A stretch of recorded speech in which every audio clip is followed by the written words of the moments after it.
3, 2, 1. જય શ્રી કૃષ્ણ.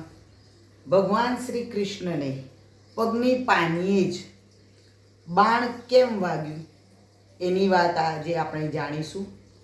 એક વખત દુર્વાસા મુનિ છે, એમને ભગવાન કૃષ્ણે જમવાનું આમંત્રણ આપ્યું કે હે મુનિવર, આપ મારા ઘરે મારા મહેલમાં જમવા માટે પધારો.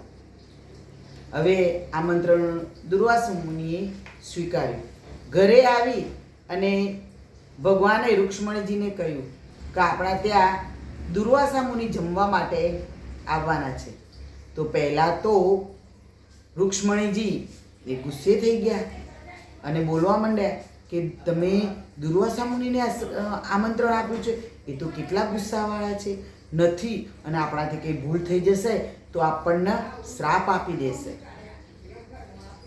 એવું ના થાય એટલા માટે ભગવાને દુર્વાસા મુનિને જોડે બેસી અને જમવા માટેની ફૂલ વ્યવસ્થા એમ કરી દીધી.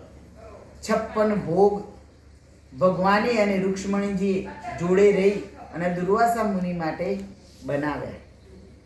હવે ભગવાન દુર્વાસા મુનિ આવ્યા તો એમનું આગતા સ્વાગતા કર્યું, યોગ્ય સિંહાસન આપ્યું, ત્યાં બેઠા, થોડી ઘણી વાતો કરી, પછી એમને જમવાની વ્યવસ્થા કરવામાં આવી. તો 56 ભોગ દુર્વાસા મુનિ આગળ હતા જ એમને જે માગ્યું એ ભગવાન કૃષ્ણએ અને રુક્ષ્મણીજીએ આપ્યું. પછી દૂરથી એમને એક નાની એવી તપેલીમાં ખીર હતી. તો ભગવાન દુર્વાસા મુનિએ એ ખીર મંગાવી, પોતે થોડી ચાખી અને પછી એમ કહ્યું કે હે કૃષ્ણ, આ જે વધી છે એ ખીર તમે તમારા શરીર ઉપર લગાવી દો. આ સાંભળી અને રુક્ષ્મણીજીને તો નવાઈ લાગી કે આવું કેમ કહ્યું, પણ દુર્વાસા મુનિનો ઓર્ડર તો કૃષ્ણને માનવો જ પડે. એમને બધી ખીર હતી એ જ્યાં જ્યાં શરીરના બધા ભાગોમાં લગાવી. લગાવતા લગાવતા પગની પાની બાકી રહી ગઈ અને ખીર ખૂટી ગઈ. હવે જ્યારે રામા અવતાર હતો ત્યારે રામે વાલીને બાણ મારેલું. વગર વાંકે ઝાડ પાછળ સંતાઈ અને વાલીને બાણ માર્યું.